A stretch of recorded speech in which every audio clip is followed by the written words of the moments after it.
Vous sentez-vous épuisé après avoir commencé fort et avoir ensuite abandonné lorsque les choses deviennent difficiles? Combien de fois avez-vous juré de changer, mais vos émotions vous ont ramené dans le même abîme? Tu n'es pas brisé, tu es juste intérieurement désorienté.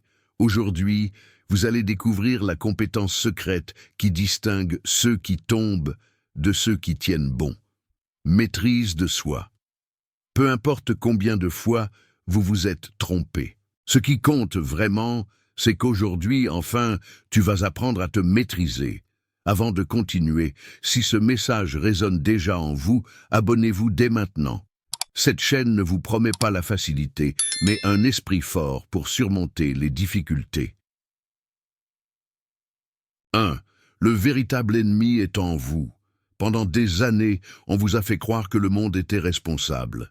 Ils ont pointé du doigt votre patron, votre partenaire, vos parents, le système, l'économie, mais personne ne vous a appris à regarder à l'intérieur de vous-même. Parce que quand vous le faites, vous tombez sur quelque chose d'inconfortable. Le plus grand obstacle n'est pas à l'extérieur. Cela vit en vous, oui. C'est cette voix qui vous murmure. Et si tu ne peux pas, pourquoi s'embêter? Mieux vaut rester comme tu es. Cette voix semble veiller sur vous, mais en réalité, elle vous maintient enchaîné. Marc Aurèle, un empereur qui avait tout à portée de main, a écrit dans son journal, non pas pour se vanter, mais pour se le rappeler. Personne ne peut vous faire autant de mal que vos propres pensées. Pensez-y. Ce n'est pas ce qu'ils t'ont dit.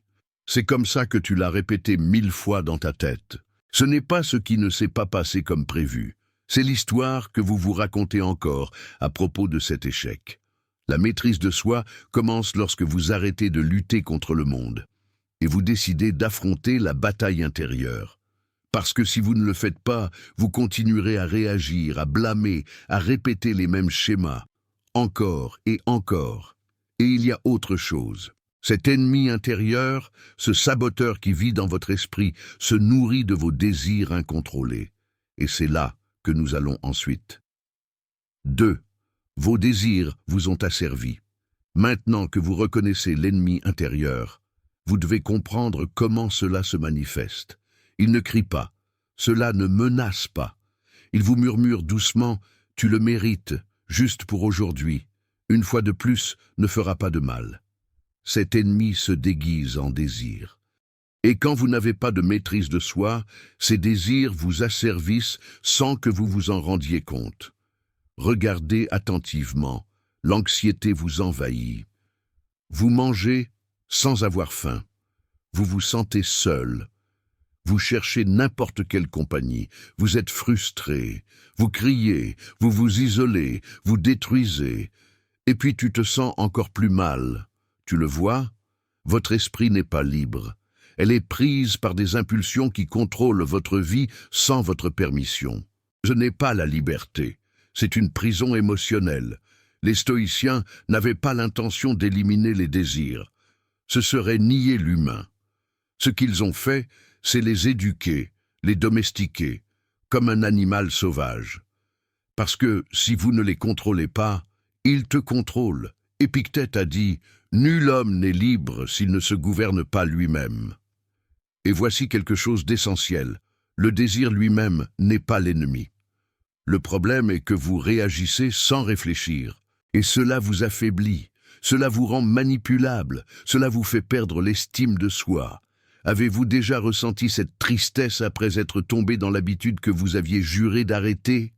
Vide, culpabilité, honte, non pas parce que l'acte est impardonnable, mais parce que tu sais que tu t'es encore trahi. C'est le poison des désirs incontrôlés. Ils promettent un soulagement, mais ils vous empêchent d'atteindre le meilleur de vous-même. Et voici le résultat.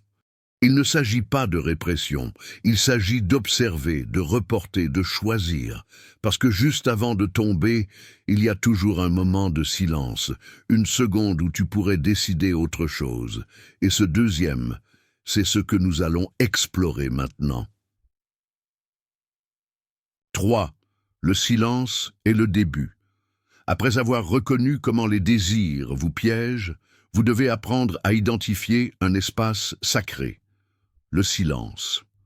Je ne parle pas du silence extérieur, celui qui apparaît lorsque vous éteignez la musique. Je parle d'un silence intérieur profond, une seconde de silence, juste avant l'impulsion. Cette seconde est petite, mais il a une force immense. C'est là, dans cet espace invisible entre le désir et votre action, où vous décidez si vous serez le maître de vous-même ou devenez esclave de ce que vous ressentez. Savez-vous quand cela se produit? Avant de crier quelque chose que vous regretterez, avant d'envoyer ce message de colère, avant de retourner à l'habitude qui vous détruit. Votre corps se tend, l'esprit s'emballe, et tu as l'impression que tu ne peux rien faire d'autre. Mais oui, tu peux. Seulement, personne ne t'a appris à rester silencieux. Épictète, qui était esclave avant d'être sage, l'a bien dit. Ce ne sont pas les faits qui nous dérangent, mais l'idée que nous nous en faisons. Et cette idée apparaît à ce moment-là, ce moment avant la réaction. C'est là que commence la maîtrise de soi, lorsque vous choisissez de ne pas agir automatiquement, quand vous décidez de faire une pause, respirer, à vie. Vous n'avez pas besoin de connaître la réponse. Il suffit de ne pas répondre immédiatement. Avez-vous été attaqué? Gardez le silence. Avez-vous été provoqué? Respirez, tentez, abstenez-vous. La première étape stoïque est de ne faire aucun pas. Parce que quand tu restes silencieux à l'intérieur, tu peux voir plus clairement. Et quand vous voyez clairement, vous pouvez choisir librement. Ce ne sera pas facile. Au début, vous aurez l'impression que vous allez exploser. Mais si vous pouvez supporter ces premières secondes, vous verrez que l'impulsion se dissout, et comme une vague qui ne se brise jamais. Ce moment, bien que fugace, c'est la porte d'entrée vers la maîtrise de soi. Et une fois que vous aurez appris à y vivre, vous découvrez une vérité encore plus profonde. Vous n'êtes pas obligé de réagir.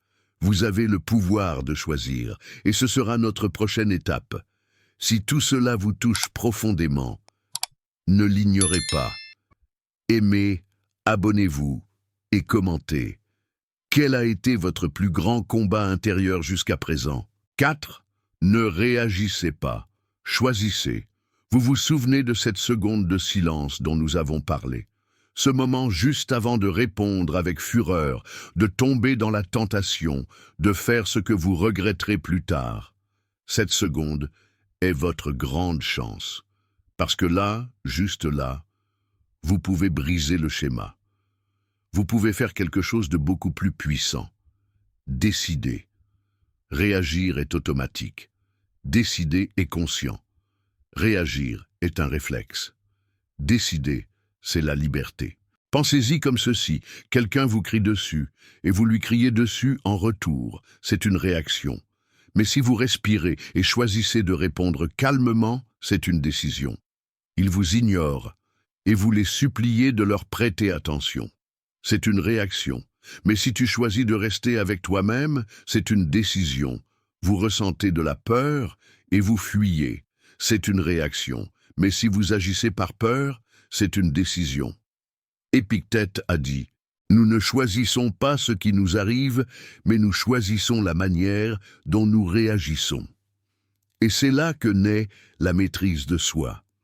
Il ne s'agit pas d'avoir une vie parfaite, c'est avoir un esprit ferme qui ne cède pas à toutes les émotions. Quand tu réagis, ce n'est pas toi, c'est ta peur, ta blessure, ton côté enfantin. Mais quand vous choisissez, c'est vous, dans votre forme la plus élevée. Vous êtes présent, tu es réveillé. Et vous savez ce qui se passe lorsque vous commencez à prendre des décisions. Vous devenez prévisible envers vous-même. Et c'est ça le pouvoir. Parce que vous n'agissez plus en fonction de ce que le monde vous lance, mais selon ce que vous décidez de construire. Mais soyez prudent, ce monde ne vous apprend pas à choisir, cela vous pousse à réagir. Tout est rapide, tout est intense, tout est urgent. La prochaine fois que quelque chose vous fait perdre la tête, rappelez-vous, vous n'êtes pas obligé d'agir comme avant.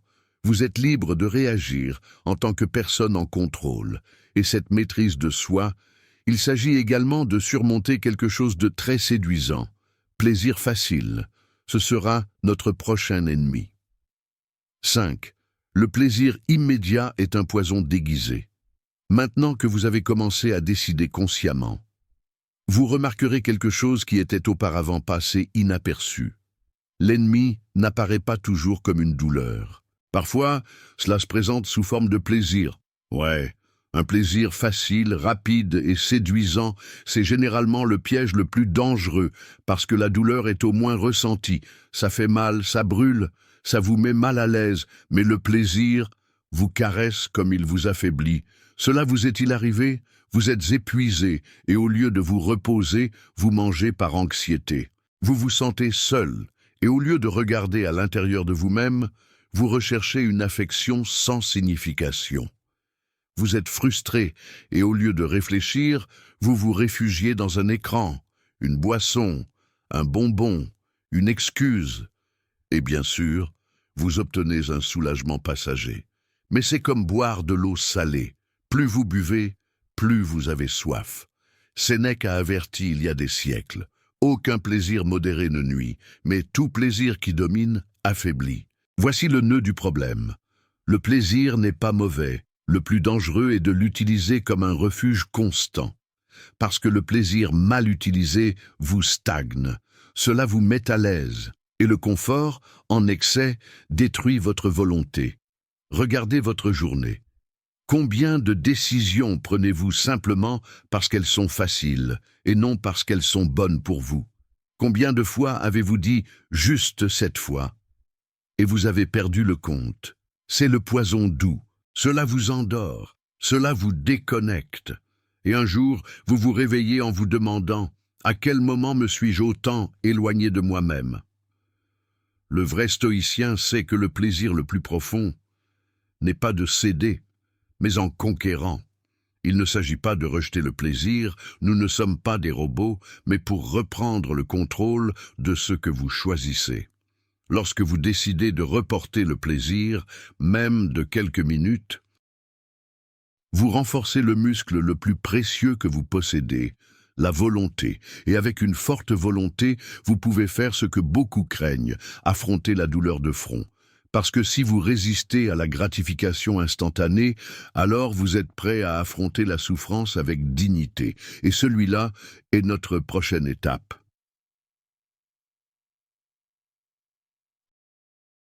6. La douleur n'est pas votre punition, c'est votre professeur. Après avoir résisté au piège du plaisir immédiat, vous ferez face à quelque chose d'inévitable, la douleur. Nous vivons dans une culture qui fait tout son possible pour l'éviter. Pilules pour le corps, des écrans pour l'esprit, distractions pour l'âme. Mais les stoïciens connaissaient une vérité inconfortable. La douleur ne vient pas pour vous détruire, il vient pour vous former. Oui, c'est inconfortable. Oui, cela ne semble pas toujours juste. Mais si tu arrêtes de te battre avec lui, et tu l'écoutes, vous découvrirez qu'il apporte des leçons que le plaisir ne vous donnera jamais. Épictète, qui était esclave et vivait avec une jambe cassée, l'a dit sans détour. Les défis ne sont pas des obstacles, ce sont des opportunités d'exercer la vertu. Vous sentez-vous triste? C'est un signe que quelque chose doit être honoré, pas enseveli sous les distractions. Vous sentez-vous en colère? C'est un appel à agir avec sagesse, et non de manière impulsive. Vous sentez-vous vide? Peut-être avez-vous vécu pour les autres, et il est temps de vous reconnecter avec vous-même. Est-ce que tu remarques? La douleur n'est pas la fin, c'est le professeur, le miroir, le feu qui révèle l'or, mais seulement si vous l'affrontez avec courage, seulement si, au lieu de dire « Pourquoi moi ?», tu oses demander « Que puis-je apprendre de cela ?» La maîtrise de soi n'est pas l'absence de souffrance, c'est la capacité de traverser cette épreuve sans céder au chaos. Parce que chaque fois que vous faites face à la douleur, sans fuir, sans blâmer, sans vous cacher, ton âme devient plus forte. Et plus tu endures le feu sans consumer ton essence, plus vous devenez ferme, plus serein, plus stable. Et cette stabilité sera nécessaire pour le niveau suivant. Apprendre à rester ferme lorsque le monde essaie de vous tirer vers le bas. Parce que si tu ne te contrôles pas, tu vivras comme une feuille à la merci du vent. 7. Sans maîtrise de soi, vous êtes comme une feuille dans le vent.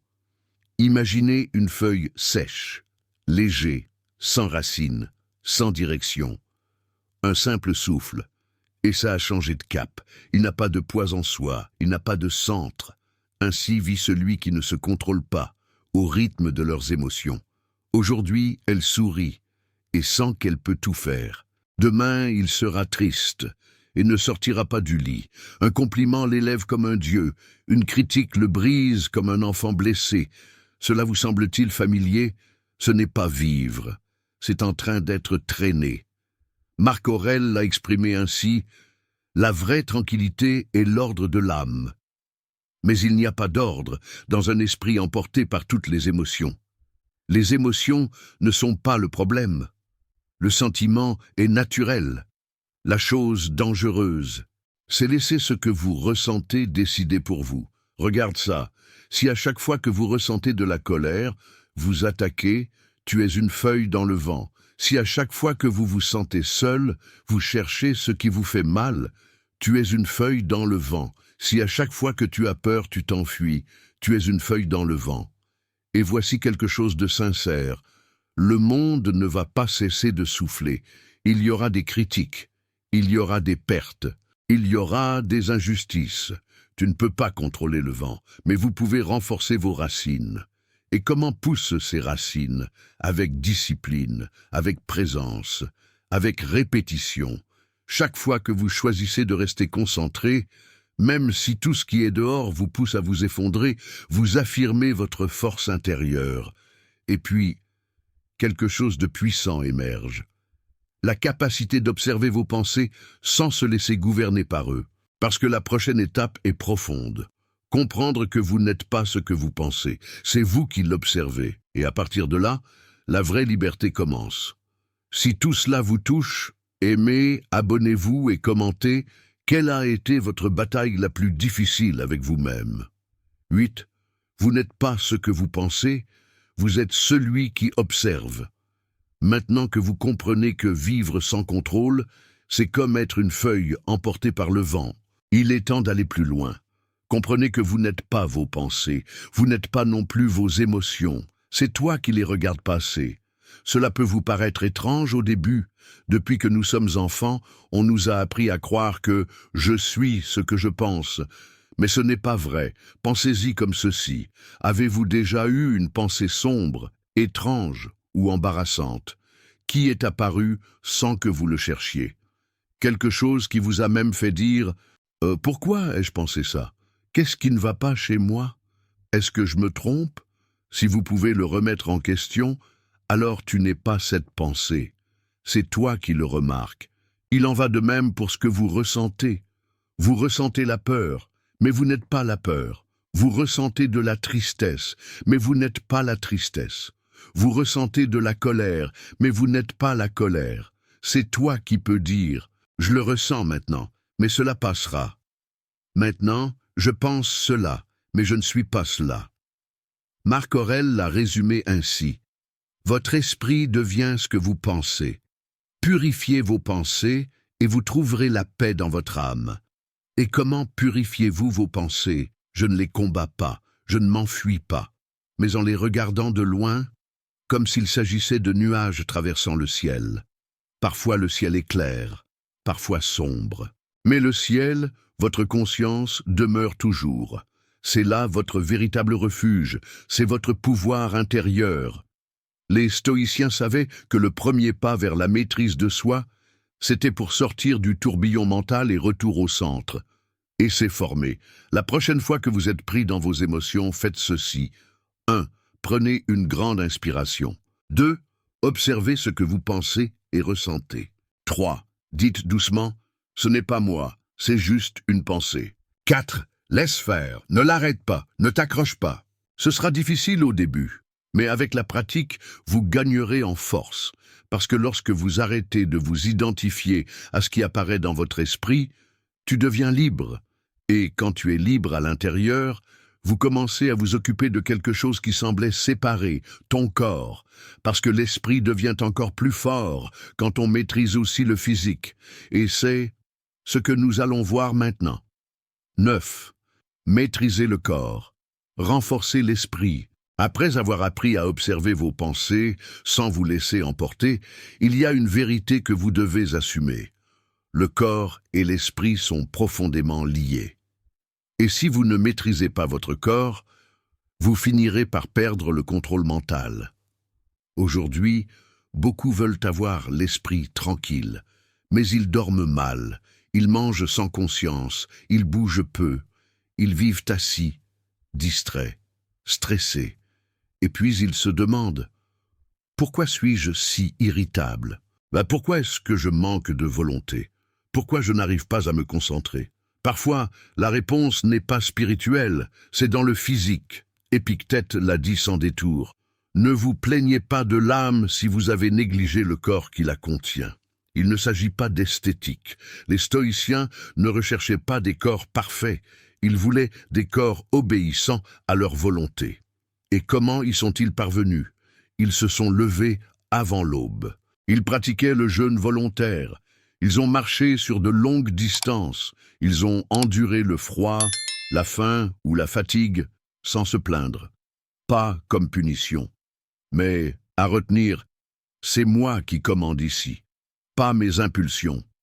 Aujourd'hui, vous pouvez faire la même chose, avec des actions simples. Lève-toi à l'heure promise. Mangez seulement lorsque vous avez vraiment faim. Bougez tous les jours, même si ce n'est que pendant 20 minutes.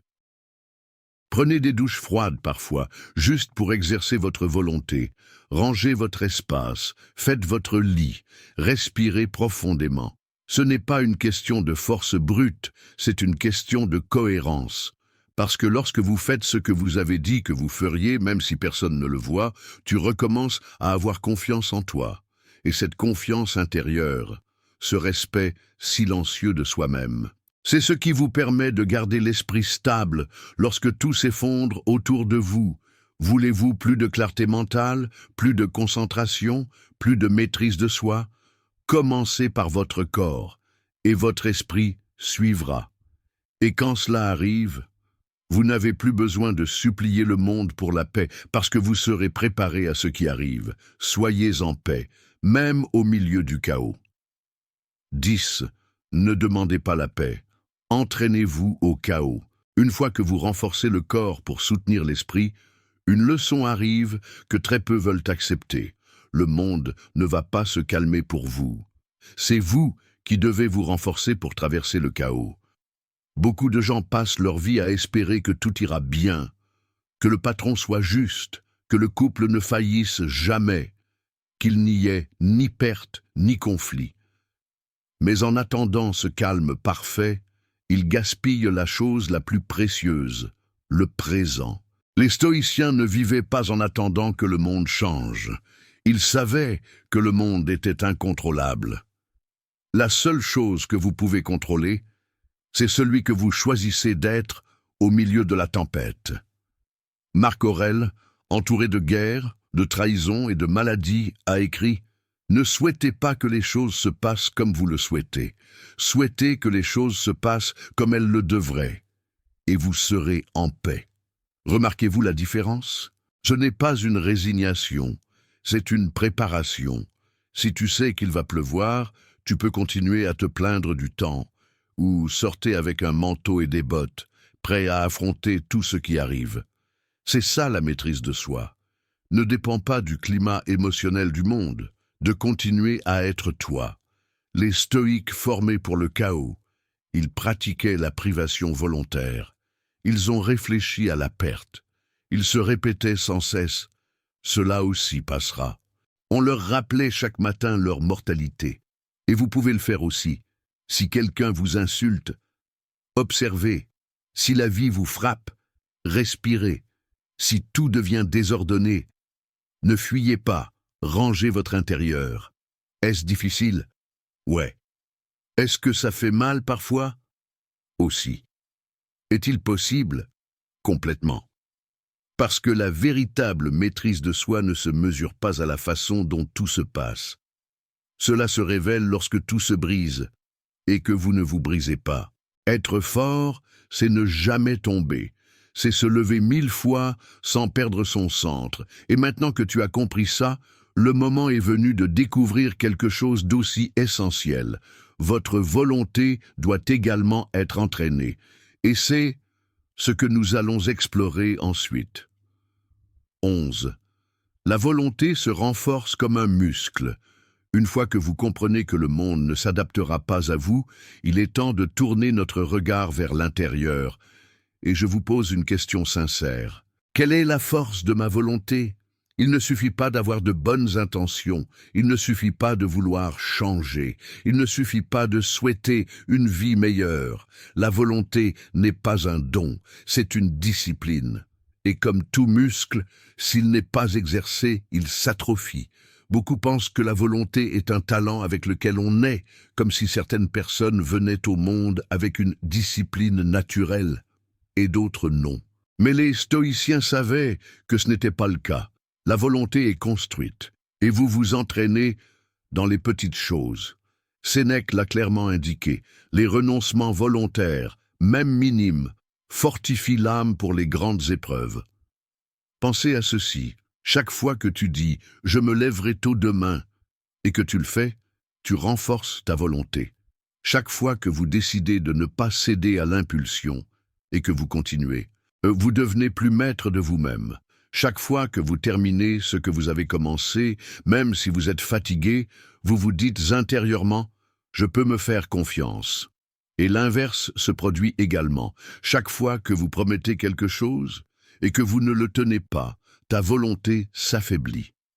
Chaque fois que vous quittez ce qui est important pour ce qui est confortable, ton personnage rétrécit. Chaque fois que vous choisissez ce qui est facile plutôt que ce qui est juste, tu t'éloignes de la maîtrise de soi.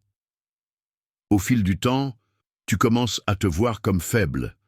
Mais ce n'est pas de la faiblesse, c'est un manque de formation. Et cela a une solution. Commencez par les bases. Faites votre lit, même si vous n'en avez pas envie. Terminez cette tâche que vous remettez à plus tard depuis des jours. Dites non à quelque chose dont vous savez qu'il vous fait du mal. Prenez 10 minutes de silence sans regarder votre téléphone portable. Soyez ponctuel. Dites merci. Respirez avant de répondre. Ne le faites pas parce que le monde vous regarde, mais parce que vous construisez quelque chose à l'intérieur de vous-même. Et plus vous tenez vos promesses, plus votre voix intérieure devient forte. Cette voix qui vous guide, cette voix qui vous soutient quand tout tremble.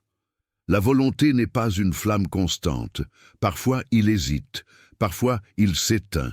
Mais si vous en prenez soin tous les jours, elle se transforme en une flamme stable que même le vent ne peut éteindre. Et juste au moment où tu commences à te sentir plus fort, un autre ennemi subtil émerge, celui qui se déguise en force, mais qui est en réalité une faiblesse. Fierté. 12. L'orgueil est une faiblesse déguisée en force. Tu as grandi, votre volonté est renforcée, votre corps réagit, votre esprit s'éclaircit, vos réactions sont ordonnées. Et ça, c'est admirable. Mais maintenant, un nouveau danger apparaît, un silencieux, quelqu'un qui chuchote sans que vous le remarquiez. Fierté. Oui, cette voix qui te dit en secret « Je suis meilleur qu'eux ». Je sais déjà tout. Personne n'a rien de nouveau à m'apprendre. Ce genre de fierté n'est pas du pouvoir, c'est une fragilité masquée en force, parce que celui qui est vraiment fort n'a pas besoin de le montrer. Celui qui est vraiment sage ne se sent pas supérieur. Et celui qui se maîtrise vraiment ne peut se comparer à personne. Sénèque l'a écrit calmement. L'homme sage se connaît si profondément qu'il n'a pas besoin d'être reconnu par les autres. Regardez la différence. Celui qui se maîtrise marche avec fermeté et sans vantardise. Celui qui est piégé par l'ego a besoin d'applaudissements pour le soutenir. On cherche à s'améliorer. L'autre fait juste semblant. Et la chose la plus dangereuse est la suivante. L'excès d'orgueil vous rend sourd à la critique, aveugle à tes erreurs, incapable de grandir. Cela vous oblige à vous défendre avant d'écouter. Cela vous fait attaquer avant de comprendre. Et quel est le résultat? Que tu perdes l'humilité. Et sans humilité, Il n'y a pas d'amélioration, car celui qui ne reconnaît pas ses fautes ne les corrige pas. Et celui qui ne les corrige pas s'effondre à l'intérieur, tout en paraissant fort à l'extérieur. Le vrai stoïque est humble. Pas parce que tu te sens moins, mais parce qu'il sait combien il lui reste encore à maîtriser. La maîtrise de soi ne se voit pas dans la rigidité du visage, mais dans la capacité de rester silencieux quand on pourrait humilier, d'écouter quand tu pouvais imposer, être reconnaissant quand on peut exiger. Si vous avancez, surveille ton cœur. Ne laissez pas le poison de l'orgueil entacher votre processus, parce que l'ego veut être admiré, mais l'homme sage veut seulement être vrai. Et quand tu es fidèle à toi-même, vous pouvez construire quelque chose de durable, habitudes, des rituels quotidiens qui façonnent silencieusement votre destin. Et c'est de cela dont nous allons parler maintenant. 13. Vos habitudes sont votre voie royale. Après avoir observé votre fierté, une vérité silencieuse arrive, mais puissant. Vous êtes ce que vous faites chaque jour, pas ce dont tu rêves. Ce n'est pas ce que tu dis. Ce n'est pas ce que tu prévois. Vos habitudes sont ce qui vous construit. Beaucoup de gens croient que leur vie va changer soudainement, avec une grande opportunité, un nouvel amour, un coup du sort. Mais le stoïcien n'attend pas de miracle. Il sait que la transformation se produit dans l'invisible, dans le répété, dans la vie de tous les jours. Sénèque l'a dit clairement. Ce n'est pas la volonté qui forme le caractère, mais plutôt une action répétée, constante et silencieuse. Réfléchissez un instant. Comment passez-vous votre première heure de la journée? Quelles pensées répétez-vous lorsque vous êtes seul? Que choisissez-vous de consommer? De la nourriture, des idées, des émotions? Que faites-vous sans vous en rendre compte tous les jours? Parce que ces petits gestes, ces automatismes, ce sont eux qui sculptent votre destin. Vous n'allez pas devenir discipliné du jour au lendemain. Vous allez devenir discipliné parce que tu as choisi de faire la bonne chose à maintes reprises, même si tu n'en avais pas envie. Vous n'allez pas avoir de maîtrise de soi. Vous allez être la maîtrise de soi, lorsque vos actions reflètent ce que vous valorisez. Ce n'est pas ce qui vous distrait. Votre environnement parle de vos habitudes. Votre corps reflète vos décisions. Votre esprit crie ce que vous consommez. Et si vous n'aimez pas ce que vous voyez, ne te punis pas. Décidez simplement de commencer différemment, petit, conscient et surtout constant. Levez-vous lorsque votre alarme sonne. Mangez en pleine conscience. Pas de téléphone portable. Marchez 20 minutes par jour. En silence, lisez une page de quelque chose qui élève votre esprit. Dites merci avant d'aller dormir. Ne cherchez pas le plaisir. Cherchez un but. Faites-le une fois et vous ne remarquerez rien. Faites-le 7 fois et ce sera inconfortable. Faites-le 30 fois et vous serez transformé. Tu seras quelqu'un de plus fort, plus présent, plus cohérent. Et à partir de là, de cette répétition disciplinée, quelque chose de sacré est né. Un centre de calme, inébranlable. Et ainsi, c'est ce qui vient ensuite. 14. Le silence intérieur est la plus grande force.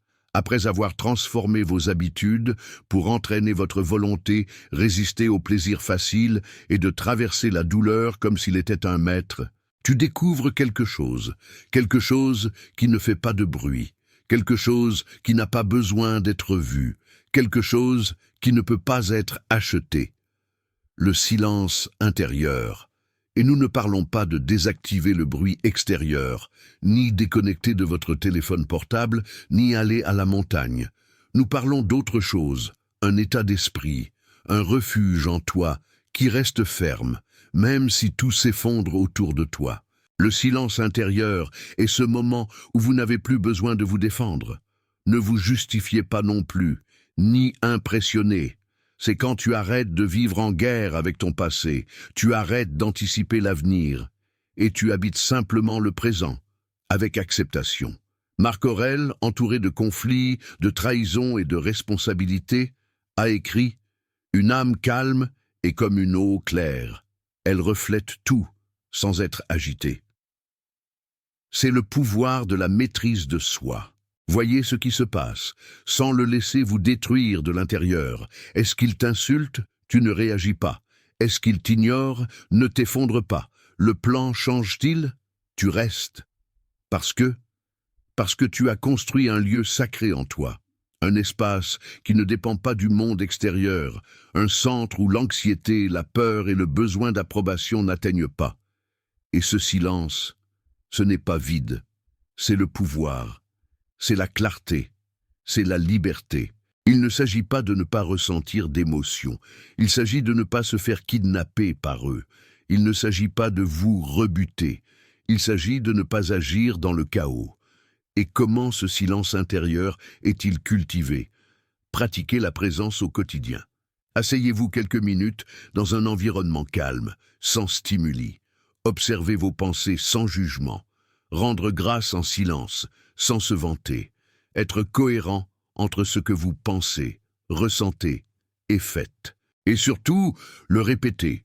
Parce que le silence intérieur n'est pas un trophée, c'est le fruit naturel de tout ce que vous avez construit. Et quand vous arrivez à ce point, il suffit de continuer à marcher. Parce que la maîtrise de soi n'est pas un but, c'est une façon de marcher. Et ainsi, c'est ce que nous allons fermer maintenant. 15. La maîtrise de soi n'est pas la fin, c'est le chemin. Vous êtes arrivé jusqu'ici. Vous avez franchi la carte de la maîtrise de soi. Vous avez fait face à vos désirs, supporté la douleur avec dignité, exercé votre volonté. J'ai observé vos pensées sans me laisser entraîner, et vous avez atteint ce centre de paix silencieuse en vous. Mais maintenant, la partie la plus importante arrive. Comprendre que la maîtrise de soi n'est pas un point final. C'est une pratique quotidienne, un choix qui se renouvelle, même quand on est épuisé, surtout quand on est épuisé. Nous vivons à une époque qui exige des résultats rapides, 10 étapes, une formule, une solution immédiate. Mais le stoïcisme ne fonctionne pas comme ça. Il n'y a pas de diplôme, il n'y a pas d'applaudissements. Ce qu'il y a, c'est ceci, un nouveau jour, une nouvelle décision, une nouvelle bataille interne que personne ne voit, mais ça change tout. Épictète l'a dit sans détour. Ne dites pas que vous êtes philosophe, vivez comme tel, et avec toi c'est pareil. Ne dis pas que tu es fort, agissez avec fermeté. Ne dites pas que vous avez le contrôle, montrez votre maîtrise dans les petites choses, dans une conversation, sur un coup de tête. En réaction, la véritable maîtrise de soi ne fait pas de bruit. Cela se voit dans la façon dont vous réagissez lorsque vous êtes ignoré, comment vous vous comportez quand personne ne vous regarde, dans la façon dont vous choisissez de continuer quand tout en toi veut abandonner. Parce que ceux qui n'abandonnent pas, ils ne sont pas les plus chanceux, ni plus de talent, ni plus de soutien. Ce sont eux qui, chaque jour, ils ont choisi d'être maîtres d'eux-mêmes, même si tout autour d'eux leur demandait de perdre le contrôle. Et ce choix est renouvelé chaque matin, quand ton réveil sonne et que tu choisis de te lever. Quand tu ressens de la peur et que tu continues quand même à avancer. Quand vous êtes tenté par la facilité et que vous dites « pas cette fois ». Quand tu pourrais exploser et que tu choisis de respirer. Quand tout le monde se plaint et que tu restes sur tes positions, c'est de la maîtrise de soi. Ce n'est pas héroïque, ce n'est pas parfait. Ce n'est pas spectaculaire, c'est silencieux, c'est profond, c'est réel. Et c'est ce qui forge une vie vertueuse. Une vie avec un but, une vie qui ne se brise pas quand le monde tremble, parce qu'il a déjà construit de la force à l'intérieur. Alors ne vous arrêtez pas là, n'attendez pas de vous sentir prêt, ne vous attendez pas à ce que ce soit facile.